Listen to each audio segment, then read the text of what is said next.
নমস্কাৰ আজি দেশৰ লগতে ভাৰতৰ বিভিন্ন প্ৰান্তৰ পৰা কেইবাটাও গুৰুত্বপূৰ্ণ খবৰ যুগুত কৰা হৈছে তাৰে ভিতৰত প্ৰথমটো খবৰেই হৈছে এটা বহুতেই বেছি গুৰুত্বপূৰ্ণ খবৰ কিয়নো জুবিনৰ বিচাৰ প্ৰক্ৰিয়াক লৈ ইতিমধ্যে দুটা বৃহৎ দিশ উন্মোচিত হৈছে আৰু সেই দিশ দুয়োটাৰ কাৰণেই সবিশেষ জনাৰ পৰা বঞ্চিত হ'ব পাৰে সমগ্ৰ অসমৰ জনতা আৰু এই সন্দৰ্ভত সবিশেষ তথ্য জনাবলৈ চেষ্টা কৰিম ফুল স্ক্ৰীনৰ জৰিয়তে পুনৰ জনাইছো কণ্ঠশিল্পী জুবিনৰ বিচাৰ প্ৰক্ৰিয়াক লৈ দুটা বৃহৎ দিশ উন্মোচন কৰিছে এতিয়া অধিবক্তাই সৌসিদিনা SITয়ে দাখিল কৰা চাৰ্জশ্বিটৰ পিছতে অধিবক্তাই কৰিছে ডাঙৰ মন্তব্য অসমৰ অধিবক্তা সমাজৰ সিদ্ধান্তই আনিব পাৰে ভয়ংকৰ বিপদ যিহেতু অভিযুক্তৰ হৈ আইনী যুঁজ নিদিয়াৰ সিদ্ধান্ত গ্ৰহণ কৰিছিল উকিল সমাজে কিন্তু অধিবক্তাই আইনী যুঁজ নিদিলে গোচৰ প্ৰক্ৰিয়া যাব পাৰে বাহিৰলৈ 22 আৰু 21 অনুচ্ছেদ মতে অভিযুক্তই কৰিব পাৰিব তাৰ বাবে আবেদন বহিৰাজ্যলৈ গ'লে বিচাৰ প্ৰক্ৰিয়াৰ সবিশেষ জনাৰ পৰা একেবাৰে বঞ্চিত হৈ পৰিব সমগ্ৰ অসমৰ সাধাৰণ জনতা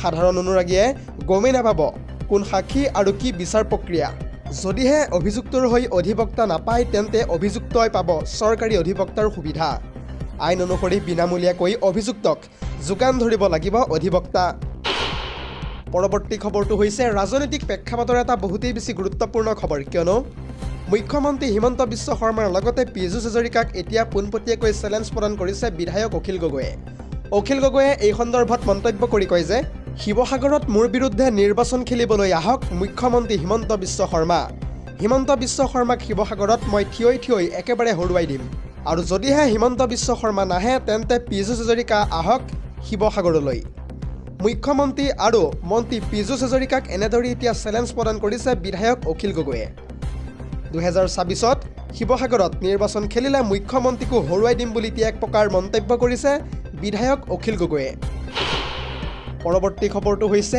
আন এটা বহুতেই বেছি গুৰুত্বপূৰ্ণ খবৰ কিয়নো এইবাৰ কঠোৰ হৈ পৰিছে নিৰ্বাচন আয়োগ ভোটাৰ তালিকাৰ পৰা কৰ্তন কৰা হৈছে প্ৰায় 58 লাখ ভোটাৰৰ নাম আৰু এই সন্দৰ্ভত ক'ত কেতিয়া কেনেকৈ 58 লাখ ভোটাৰৰ নাম কৰ্তন কৰা হৈছে চাওকেই আমাৰ এক্সক্লুচিভ প্ৰতিবেদন পুনৰ জনাইছো 24ৰ নিৰ্বাচনৰ পূৰ্বে কঠোৰ হৈ পৰিছে এতিয়া নিৰ্বাচন আয়োগ সমষ্টিয়ে কৰ্তন কৰা হৈছে হাজাৰ ভোটাৰৰ নাম ভোটাৰ তালিকাৰ পৰা আঁতৰিল প্ৰায় 58 লাখ ভোটাৰৰ নাম এটা গুৰুত্বপূৰ্ণ খবৰ জনাই আছো এই মুহূৰ্তত বিধানসভা নিৰ্বাচনৰ পূৰ্বে পশ্চিমবংগত কঠোৰ ৰূপত এইবাৰ নিৰ্বাচন আয়োগ মৃত্যু হোৱা অন্য ৰাজ্যলৈ স্থানান্তৰিত হোৱা আৰু ডুপ্লিকেট ভোটাৰৰ নাম ইতিমধ্যে কৰ্তন কৰিছে নিৰ্বাচন আয়োগে সাংসদ অভিষেক বেনাৰ্জীৰ সমষ্টিত প্ৰায় কৰ্তন কৰা হৈছে 8,16,000 ভোটাৰৰ নাম আৰু তাৰ সমান্তৰালকৈ মুখ্যমন্ত্ৰী মমতা বেনাৰ্জীৰ সমষ্টিৰ পৰাও আঁতৰি গ'ল প্ৰায় 44,787 গৰাকী ভোটাৰৰ নাম আৰু তাৰ বিপৰীতে নন্দীগ্ৰাম সমষ্টিটো কৰ্তন কৰা হৈছে প্ৰায় 10,599 জন ভোটাৰৰ নাম আৰু তাৰে পৰিপ্ৰেক্ষিতত আহি থকা 16 ডিচেম্বৰ তাৰিখে পশ্চিমবংগত নিৰ্বাচন আয়োগে প্ৰকাশ কৰিব এখন নতুন খচৰা পৰৱৰ্তী খবৰটো হৈছে আন এটা বহুতেই বেছি গুৰুত্বপূৰ্ণ খবৰ ৰাজ্যৰ সকলো কৃষকৰ বাবে লৈ আহিছো এই মুহূৰ্তত এটা ভাল খবৰ কিয়নো চৰকাৰে এতিয়াৰে পৰা ক্ৰয় কৰিব ধান আৰু সৰিয়হ প্ৰতি কুইণ্টেল সৰিয়হ আৰু ধানত কিমান টকা মূল্য লাভ কৰিব কৃষকে এই সন্দৰ্ভত চাওকে আমাৰ এক্সক্লুচিভ প্ৰতিবেদন পুনৰ জনাইছো ৰাজ্যৰ লাখ কৃষকৰ বাবে আহি গ'ল এই মুহূৰ্তত এটা ভাল খবৰ অধিক দাম দি কৃষকৰ পৰা ধান আৰু সৰিয়হ ক্ৰয় কৰিব চৰকাৰে প্ৰায় 2,550 টকাকৈ প্ৰতি কুইণ্টেল ধান ক্ৰয় কৰিব চৰকাৰে আৰু তাৰ বিপৰীতে প্ৰতি কুইণ্টেল সৰিয়হ ক্ৰয় কৰিব 6,450 টকাত চৰকাৰে কৃষকসকলক সকাহ দিয়াৰ বাবে চৰকাৰে ইতিমধ্যে গ্ৰহণ কৰিছে এই কঠোৰ পদক্ষেপ কিছু মুহূৰ্তৰ পূৰ্বে কৃষকক ভাল খবৰ দি এই বৰ্ধিত মূল্যৰ কথা ঘোষণা কৰিছে মন্ত্ৰী তথা ৰঞ্জিত কুমাৰ দাসে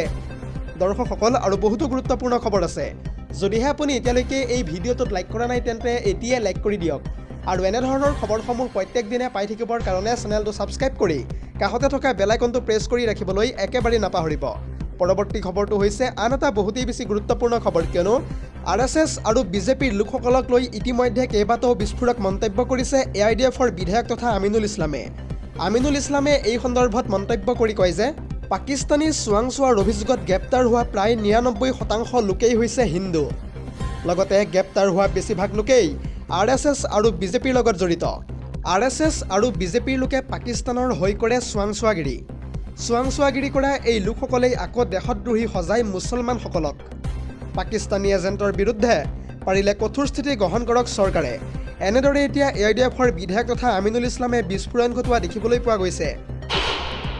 পৰৱৰ্তী খবৰটো হৈছে আন এটা বহুতেই বেছি গুৰুত্বপূৰ্ণ খবৰ। SITয়ে দাখিল কৰা জুবিন গাৰ্গৰ চাৰ্জশ্বিটখনক লৈ ইতিমধ্যে বিস্ফোৰক মন্তব্য কৰিছে বিৰোধী শিবিৰে। বিৰোধী শিবিৰে এই সন্দৰ্ভত মন্তব্য কৰি কয় যে জুবিন গাৰ্গক ছিংগাপুৰৰ সাগৰত সাঁতুৰিবলৈ দিয়া অনুমতি পত্ৰখনত কোনে চহী কৰিছিল আৰু সেই পত্ৰখনতে যিহেতু লিখা আছে জুবিন গাৰ্গৰ মৃত্যুৰ আচল সত্য, লগতে জুবিন গাৰ্গৰ স্বাস্থ্যৰ কথা কি বুলি লিখা হৈছিল অনুমতি লওঁতে। জুবিন গাৰ্গৰ চাৰ্জশ্বিটক লৈ এনেদৰে এতিয়া অসন্তুষ্টি প্ৰকাশ কৰিছে বিধায়ক অখিল গগৈয়ে। ইয়াৰ উপৰিও চাৰ্জশ্বিটক লৈ ইটোৰ পিছত সিটো বিস্ফোৰক মন্তব্য কৰা দেখিবলৈ পোৱা গৈছে বিৰোধী শিবিৰেও। নাটক সাধুকথা ৰচি কেৱল নিজেই বাচিব বিচাৰিছে চৰকাৰখনে। অভিযুক্তক মুকলি কৰিবলৈ চৰকাৰে বেহুহে ৰচিছে বুলি এতিয়া মন্তব্য কৰিছে অখিল গগৈয়ে।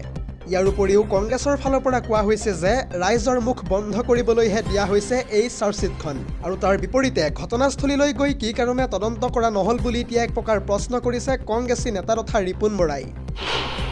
পৰৱৰ্তী খবৰটো হৈছে আন এটা বহুতেই বেছি গুৰুত্বপূৰ্ণ খবৰ। সাৱধান বনভোজকাৰী দল। যদিহে আপুনি বনভোজলৈ গৈ নিয়ম উলংঘা কৰে তেন্তে আপুনি পৰিব পাৰে ভয়ংকৰ বিপদত। আৰু এই সন্দৰ্ভত সবিশেষ তথ্য জনাম ফুল স্ক্ৰীনৰ জৰিয়তে। পুনৰ জনাইছোঁ, নিয়ম উলংঘা কৰি বনভোজ খাবলৈ গ'লে পৰিব পাৰে আপুনি ভয়ংকৰ বিপদত। আইন ভংগ কৰিলেই 10,000 টকা পৰ্যন্ত জৰিমনা ভৰাৰ লগতে বাতিল হ'ব পাৰে আপোনাৰ লাইচেন্স। ইয়াৰ উপৰিও নিয়ম নমনা বনভোজকাৰী দলৰ বিৰুদ্ধে FIR দাখিলৰো এতিয়া সকিয়নি প্ৰদান কৰিছে প্ৰশাসনিক বিষয়াই। আইন ভংগকাৰী বনভোজকাৰী দলক ইতিমধ্যে যিহেতু সকিয়নি প্ৰদান কৰিছে পৰিবহণ বিভাগে। পিকনিকৰ বতৰত কেইবাটাও নীতি নিৰ্দেশনা জাৰি কৰা দেখিবলৈ পোৱা গৈছে আৰক্ষী প্ৰশাসনে।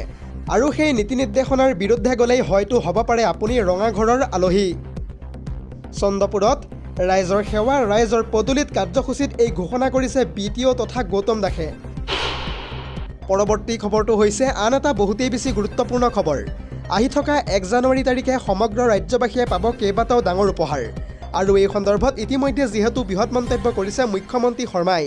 মুখ্যমন্ত্ৰী হিমন্ত বিশ্ব শৰ্মাই এই সন্দৰ্ভত মন্তব্য কৰি কয় যে ৰাজ্যৰ লাখ লাখ লোকৰ বাবে আহি গ'ল এই মুহূৰ্তত এটা ডাঙৰ খবৰ। আহি থকা 1 জানুৱাৰী তাৰিখে ৰাজ্যবাসীয়ে লাভ কৰিব কেইবাটাও ডাঙৰ উপহাৰ। যিহেতু আৰম্ভ হ'বলৈ গৈ আছে 4টাকৈ নতুন আঁচনিৰ কাম। আহি থকা 1 জানুৱাৰীৰ পৰা ৰাজ্যত আৰম্ভ হ'ব বাবু আঁচনি। যুৱকসকলে এই সন্দৰ্ভত কৰিব পাৰিব আবেদন, আৰু তাৰ বাবে শীঘ্ৰেই সাজু কৰক সকলো নথিপত্ৰ। আৰু তাৰ লগতে 1 জানুৱাৰীৰ পৰাই মাত্ৰ 100 টকাতে আপুনি লাভ কৰিবলৈ গৈ আছে দাইল, চেনি আৰু নিমখ। ৰেচন কাৰ্ডৰ হিতাধিকাৰীয়ে লাভ কৰিব পাৰিব এই সুবিধা।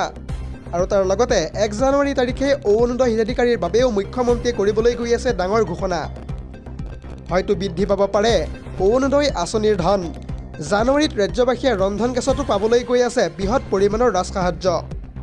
মাত্ৰ 300 টকাতে লাভ কৰিব উজলাৰ ৰন্ধন গেছৰ সুবিধা সকলো হিতাধিকাৰীয়ে। ইয়াৰ উপৰিও মুখ্যমন্ত্ৰী সুলভ ইন্ধন আঁচনিৰ হিতাধিকাৰীয়েও লাভ কৰিব 250 টকাৰ ৰাজসাহায্য। News desk report, ZD news.